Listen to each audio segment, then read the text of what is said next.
श्री कृष्ण कन्हैया लाल की जय। श्री निजानंद स्वामी की जय। श्री प्राणनाथ प्यारे की जय।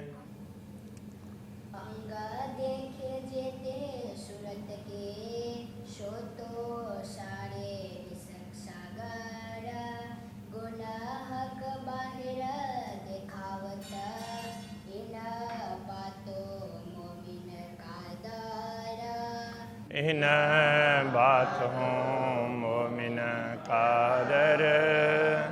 श्री कृष्ण कन्हैया लाल की जय। अक्षरातीत धामधनी के प्रेम की बात चल रही है। इश्क देखावे चढ़ता सब कलाओं सुखदाए। तो अक्षरातीत धामधनी का प्रेम है परम धाम में सर्वत्र छाया हुआ होता है।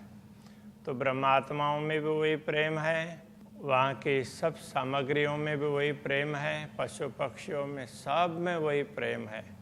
तो प्रेम वो निरंतर चढ़ता हुआ तो वो दिखाते हैं सब कलाओं में सुखदायी। सब कलाओं में वो सुखदायी होता है और प्रेम नित्य चढ़ता हुआ दिखाई देता है।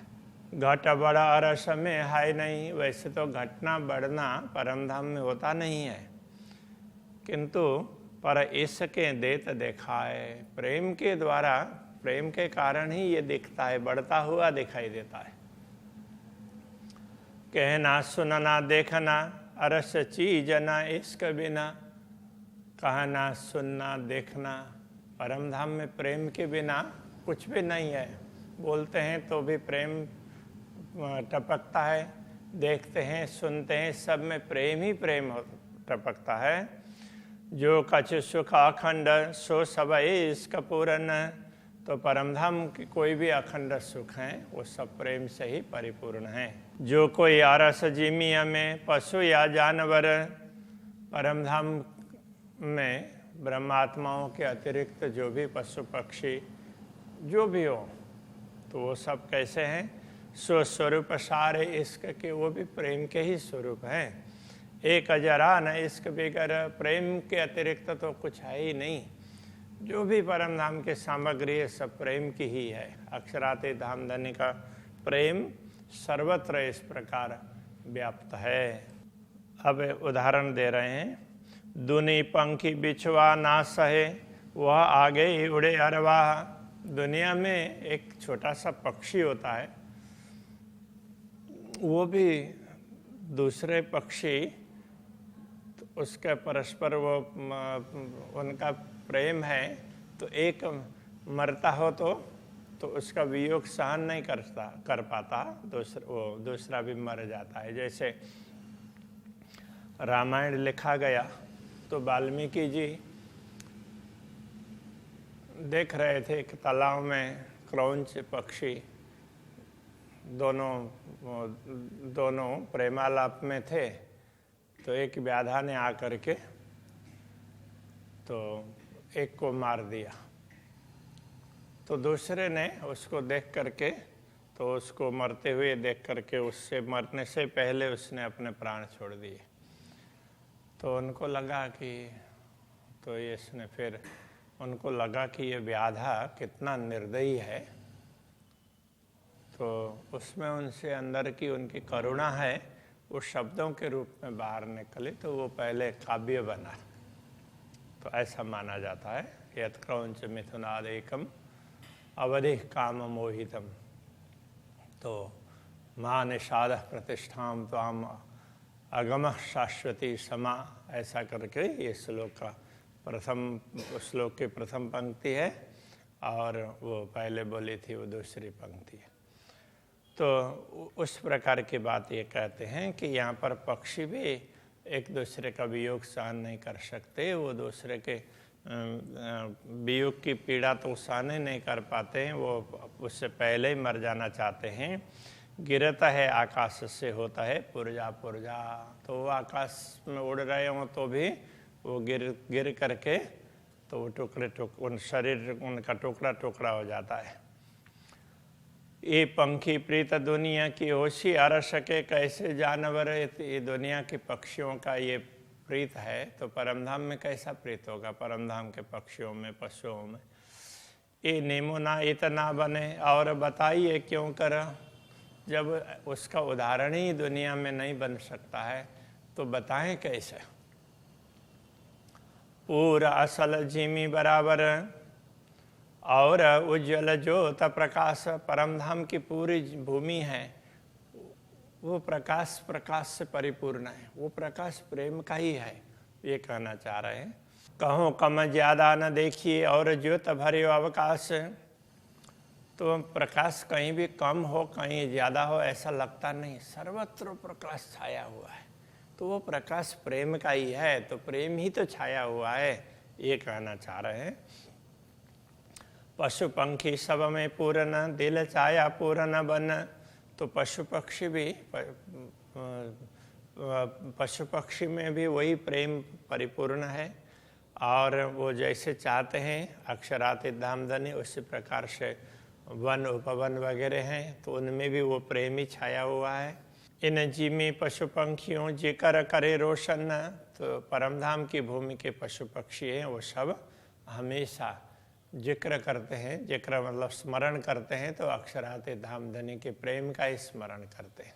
हाँ, जिक्र करे रोशन ना, तो वो प्रकाश का जिक्र करते हैं, मतलब वो प्रेम का प्रकाश। हाँ, और आशिक वाय दत्त के इन्हों बड़ी पहचान, तो परमधाम के जो वाहिद का मतलब अद्वैत भूमिका परमधाम के इस प्रकार के जो भी आशिक हैं, केवल ब्रह्मात्मा ही आशिक नहीं, सारे ही आशिक हैं अक्षरातीत धामधनी के। इन्हों बड़ी पहचान, इनकी सबसे बड़ी पहचान यही है कि एक खूब खिलौने हक के मुख मीठी सुनावे बान, तो ये सब अक्षरातीत धामधनी के खिलौने ही हैं, तो उनको रिझाने के लिए है। वो सब अक्षरातीत धामधनी जैसा चाहते हैं उस हिसाब से उनको प्रकट करते हैं, और वो धामधनी का ही गुणानुवाद करके उनको रिझाते रहते हैं। तो ये खूब खुशहाली, खूब खिलौने, इसलिए ये कहे हैं मुख मीठी सुनावे बाना, अपने वाणी से, अपने मुँह से मीठी वाणी सुनाते हैं।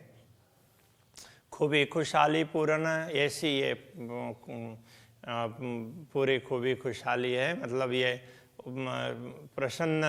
प्रसन्नता को बढ़ाने वाले हैं। सुंदर शोभा चित्रामन, तो इनकी शोभा बड़ी सुंदर है। चित्रामन का मतलब चित्र विचित्र, उनके जैसे पशुओं के रोम वगैरह, बाल वगैरह हैं तो वो अलग अलग रंग के मिलेंगे, पक्षियों के पंख वगैरह हैं वो अलग अलग रंग के मिलेंगे। नयन श्रवण या चोच मुख गान करे निषदिन, वो नयन से हो, श्रवण से हो, चोच हो, चोच, तो सब में विचित्रता है, और वो निष्दिन अक्षरातीत धामधनी के प्रेम का ही गायन करते हैं। इश्क इनों के क्यों कहूँ जो हक के पिलायल, इनमें कितना प्रेम है वो क्या बोले, तो अक्षरातीत धामधनी ही नहीं तो उनको प्रेम पिलाया है, तो वो कम तो पिलाएंगे नहीं।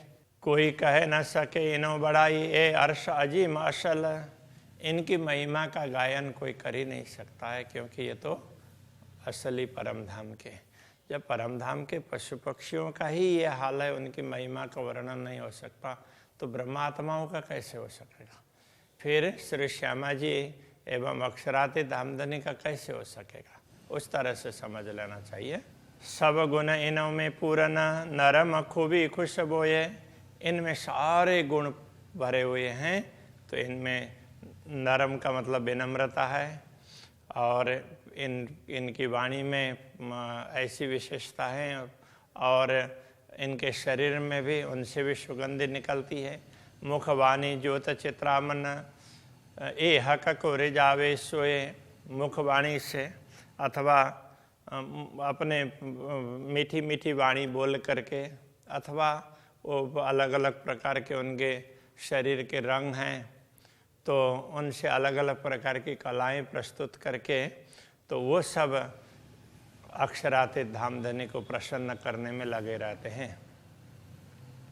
हाल चाल सब इश्क की, खान पान सब साज, तो इनके हाल चाल सब प्रेम से परिपूर्ण है, कुछ भी करते हैं, खान पान सब साज, तो तो सब में प्रेम का ही वो उनका खान पान क्या है, दूसरी वस्तु खाते हो, दूसरी सामग्री, ऐसा नहीं, वो प्रेम का आस्वादन करते हैं, उसी में तृप्त रहते हैं। शोभा श्रृंगार सब इश्क के, अरस इश्क को राज। तो उनकी शोभा और श्रृंगार ये सब प्रेम का ही तो है, क्योंकि परम धाम में प्रेम का ही साम्राज्य है, सब कुछ वो प्रेम के ही है, और वो स्वयं भी प्रेम के ही स्वरूप है। शोभा क्यों कहूँ हक सूरत की, जाको नाम नूर जमाल।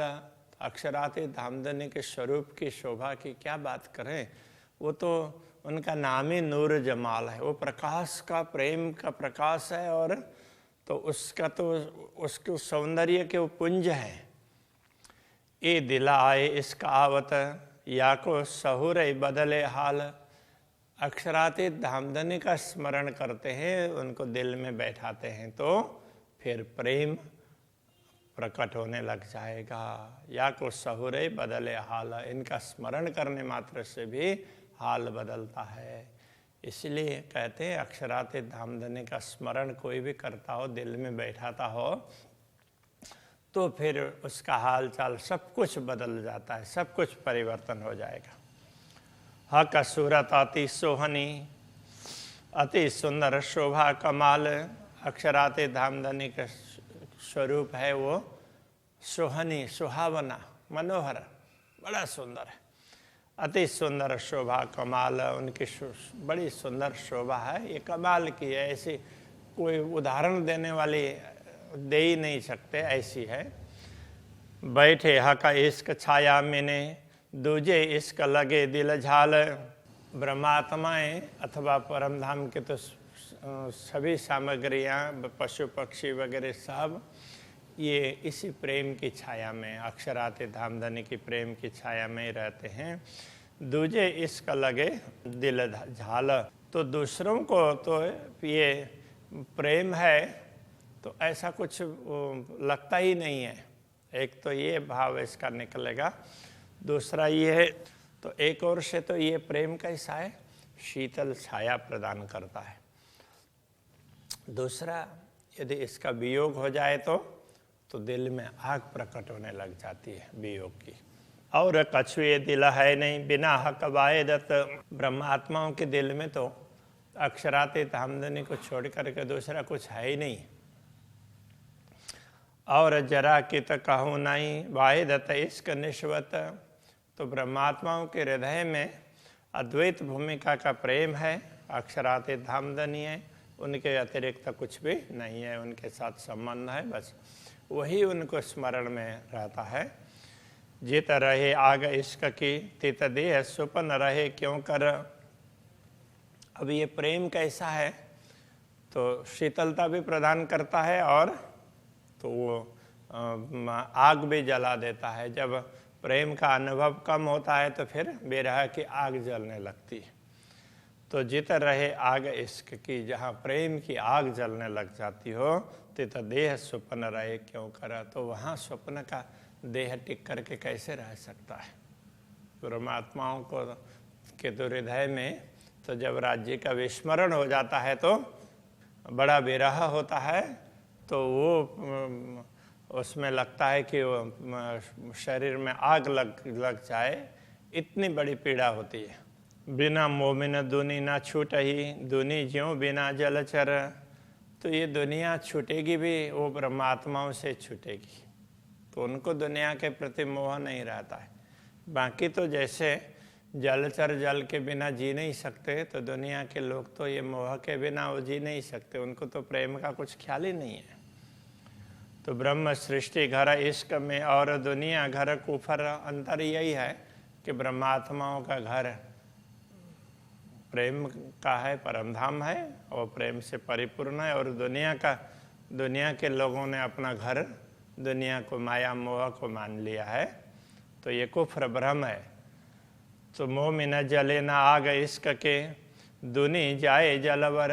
तो ब्रह्मात्माएं तो क्या है, प्रेम की आग में भी एकदम जल नहीं जाती है, तो उनको लगता है कि वैसे जल रहे हैं, ऐसी पीड़ा होती है, और फिर तुरंत जैसे अक्षराते धामधनी का स्वरूप ख्याल में आता है तो उस समय सारी पीड़ा कहाँ से कहाँ चली जाती है। तो वो तो अनुभव करवाने के लिए, तो मिलन का अनुभव करवाने के लिए भी रहा होता है। दुनिया के लोग होंगे तो दुनि जाए जल बर, वो तो जल बल करके राख हो जाए, तो ब्रह्मात्मा ही टिकी रहती है। आग इश्क जले ना मोमिन, इश्क के आग में ब्रह्मात्मा जलती नहीं है। आशिक इश्क घर, क्योंकि तो ब्रह्मात्माओं का घर ही तो प्रेम है। तो प्रेम कम होता हुआ दिखाई देता है तो उनको बड़ी पीड़ा होती है, तो मानो वो आग जल रही हो ऐसा लगता है। तो फिर जैसे ही वो प्रेम का अनुभव होता है तो फिर तो सारी पीड़ा शांत होती है, तो इतना आनंद आता है उस समय, वो सारी पीड़ा कहाँ के कहाँ चली जाती है, एक नया प्रकार का आनंद आता है। इसलिए कहते हैं एता इश्क तेरे विरह में तो कौन, एक एता सुख तेरे विरह में तो कौन सुख हो से विहार। तो आपके मिलन में कैसा सुख होगा, विरह में भी इतना सुख है। तो वो बात कर रहे हैं उस प्रकार की। इनो लगे जुदागे आग ज्यों, रुए भागे देख कुफर। इन ब्रह्मात्माओं को धामधनी का वियोग है, आग की तरह से लगता है। रुए भागे देख कुफर, वो तो दुनिया के भ्रम को, कुफर को देख करके इससे दूर रहती है। रुए आइयाँ अरश अजीम से, दई नुक्ते इल्म जगाए। तो ब्रह्मात्माएं ऐसे दिव्य परमधाम से जो प्रेम से परिपूर्ण है, उससे दुनिया देखने के लिए आई है। दुनिया को देख करके भूल गई, इसलिए दई नुक्ते इल्म जगाए। नुक्ता इल्म तो परमधाम का छोटा सा अंश ज्ञान का, तारतम ज्ञान, तो उसने इनको जागृत कर दिया, बहुत छोटे से अंश नहीं। और उम्मीदां सब छोड़ के हक के अपने लैया लगाए। तो उनको और उम्मीदां सब छुड़ाए के, उनको दुनिया की कोई उम्मीद रहने नहीं दी। तो जैसे ही जागृत कर दिया तो दुनिया का मोह उनसे छूटी गया है।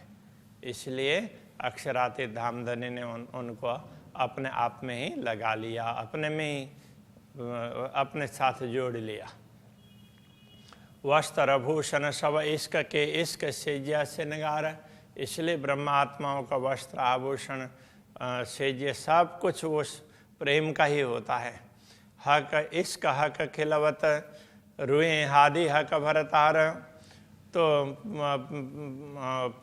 ब्रह्मात्माओं को मिलन का सुख होता है, तो वो भी प्रेम का ही है, धामधनी से मिलन का। रुए हादि हक भरतार, तो ब्रह्मात्माएं श्री श्यामा जी और अक्षराते धामधनी का मिलन है, वो सब प्रेम का ही है। जुगल स्वरूप जब बैठता, इश्क जाने दिल की सब। जब अक्षराते धामधनी मूल मिलाव में विराजमान होते हैं तो ब्रह्मात्माओं को, वो सबके दिल के प्रेम को जानती, इश्क जाने दिल की सब। तो ब्रह्मात्माएं भी श्री राज्य के अंदर के प्रेम को समझती है और श्री राज्य भी ब्रह्मात्माएं के प्रेम को समझते हैं। इश्क बोल काढ़े जिन हेत को, अक्षरातीत धामधनी किसी एक ब्रह्मात्मा को भी प्रेम से कुछ बात करते हैं तो दूसरे सारी ब्रह्मात्माओं को वो सुख प्राप्त होता है। उत्तर पावे दूजा दिल, तब दूसरे को भी लगता है कि मुझे ही उत्तर दिया है, ऐसा लगता है। युगल स्वरूप इत बैठत, परमधाम में जब मूल मिलाव में युगल स्वरूप बैठते हैं तो दो दिल की पावे मोमिन। तो श्री राज्य और श्यामा जी के हृदय की बात ब्रह्मात्माएं भी समझ जाती है।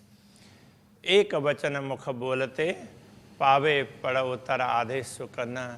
के अक्षरातीत धामधनी तो क्या है कि ब्रह्मात्माओं ने एक वचन बोला तो आधा भी पूरा नहीं हुआ, इतने में तुरंत उनके भाव समझते हैं और उत्तर दे देते हैं। तो उनको ऐसे तुरंत उनको उत्तर प्राप्त होता है। इश्क बोले सुने इश्क सब, इश्क की विशाता। परमधाम की सारी सामग्री प्रेम से परिपूर्ण है, बोलना चलना सब कुछ प्रेम से, प्रेम ही प्रेम है। जो गुज दिल मासुक की, सो आशिक से जानी जात। तो अक्षरातीत धामधनी के हृदय में जो प्रेम का रहस्य भरा हुआ है वो ब्रह्मात्मा ही समझ सकती है। अभी यहीं रखते हैं। तो श्री कृष्ण कन्हैया लाल की जय।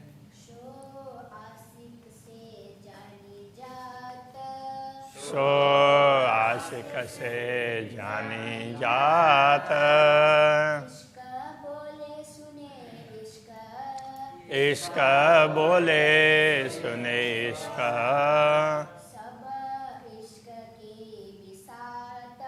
सब इश्क की विसात। जो गुज दिल माशूक की,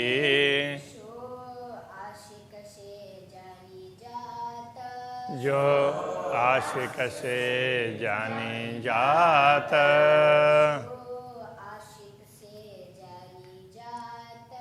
सो आशिक से जानी जात।